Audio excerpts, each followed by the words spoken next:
Repetition compulsion can be described as, or briefly understood as, a phenomenon in which a person repeats over traumatic events repeatedly in their head. It is also argued, however, that we repeat things that we enjoy so we can experience the sensation again.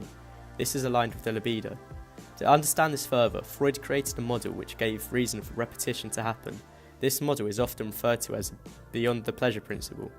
The model starts with the pleasure principle itself. This is a part of life and takes part during the early years as a child at a level of immaturity. The idea is that we all crave gratification immediately, and at infancy this is a short-term goal, an attempt to avoid suffering. For example, a baby cries for food, the parent will then see the child and feed it, and as a result the baby will stop crying as it got what it wanted. The baby is now satisfied.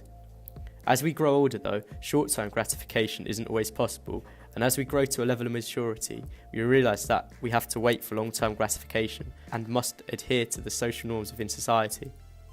This is beyond the pleasure principle and is otherwise known as the reality principle, because as we grow older we are hit with a reality check. The end goal for both is the gratification overall. To accompany this, Freud gave reasons for certain motivations, or rather drives, the first one being the life drive, also known as eros, the simple need to live and procreate for both pleasure and the need to reproduce.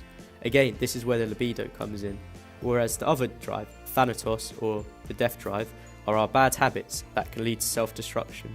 This drive impulses our emotions of fear and anger, both inwardly to ourselves and outwardly to others. The death drive is the end of the cycle in the sense that we should all return to our origin, that being the state of lifelessness, or rather, death. The famous quote being, "The aim of all life is death." Both drives, however, are instinctive and universal. It is these instinctive behaviours that lead to a wish, which in turn motivates us for an action to take place, leading to a reduction of tension. The argument that we repeat for pleasure alone is argued against with patients who suffer from PTSD.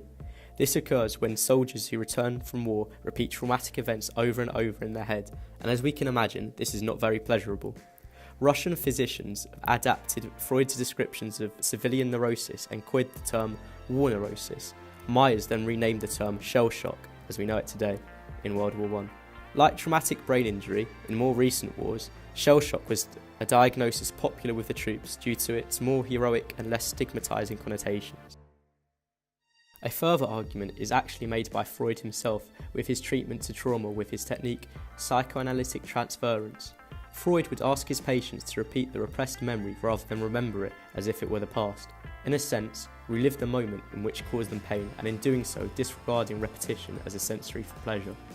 But then again, the end goal for this is actually long-term gratification, as the analyst effectively helps the patient to access their intense feelings and resolve the underlying conflicts or trauma.